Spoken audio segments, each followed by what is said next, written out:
Chapter 1. The Trap. I lived in my car for months, eating sandwiches and sleeping in cold parking lots. I was desperate for a job because nobody else would hire a woman with a criminal record. I arrived at the massive Winchester house, which looked like a beautiful stone castle. Nina Winchester opened the heavy door and looked at me with tired, nervous eyes. She showed me the house, but the attic room had a strange lock on the outside. Despite the strange room, I smiled politely because I needed a real bed to sleep in. I got the job and immediately moved into the small, dusty attic room upstairs. Nina was very unpredictable. One minute she was sweet, and the next she was furious. She made terrible messes in the kitchen and accused me of not cleaning them up. Her husband Andrew was different. He was handsome, successful, and incredibly patient with her. He smiled at me kindly when Nina was screaming about the laundry or the food. Their daughter Cecilia was a quiet ghost who stared at me without speaking a word. I felt like a prisoner in the house, but I refused to leave my warm bed. I worked hard every day, scrubbing the floors until my hands were red and sore.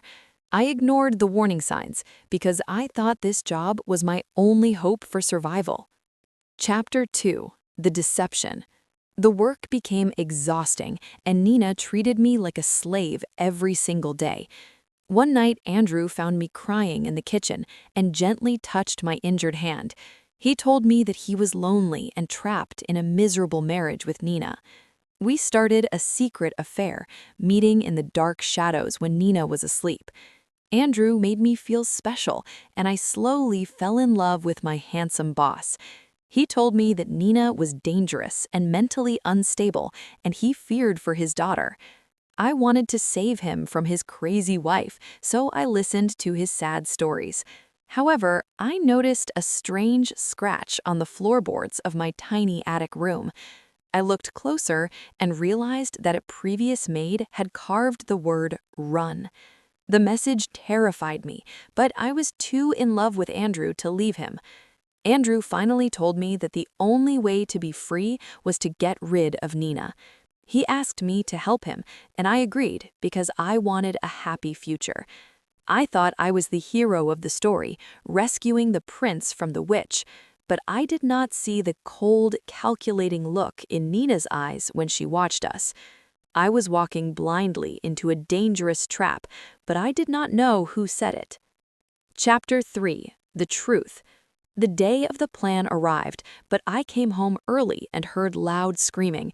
It was not Nina screaming at Andrew, but Andrew screaming at his terrified wife. His voice was cruel and controlling, not the gentle voice I loved. I hid behind the door and realized that Andrew was the true monster in the house. Nina was not crazy. She was terrified of her abusive and manipulative husband. The messes and the mood swings were all reactions to his psychological torture.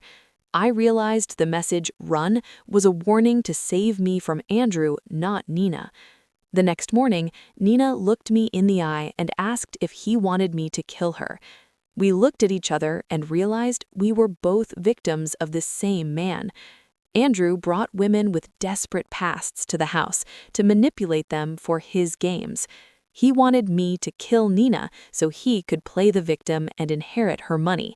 But he made a massive mistake because he underestimated two angry women. Nina and I made a silent alliance to turn the tables on him completely. We decided to rewrite his cruel script and give him the ending he deserved. We prepared the attic room for a new prisoner, and it wasn't going to be me. Chapter 4. The Punishment.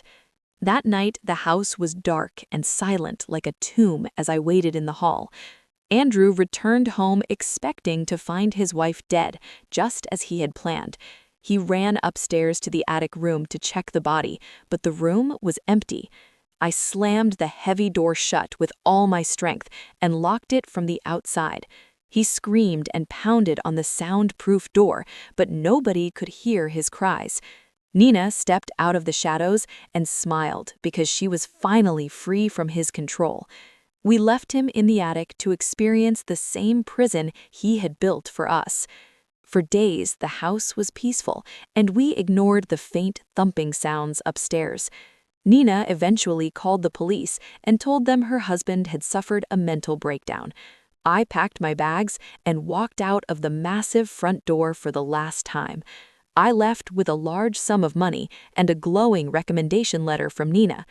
I drove away feeling powerful because I survived the Winchester house. A few weeks later, I interviewed at a new house with another rude, wealthy husband. I smiled at him politely, but he did not know that I was his worst nightmare. I was ready to start my new job, and I was no longer afraid of anyone.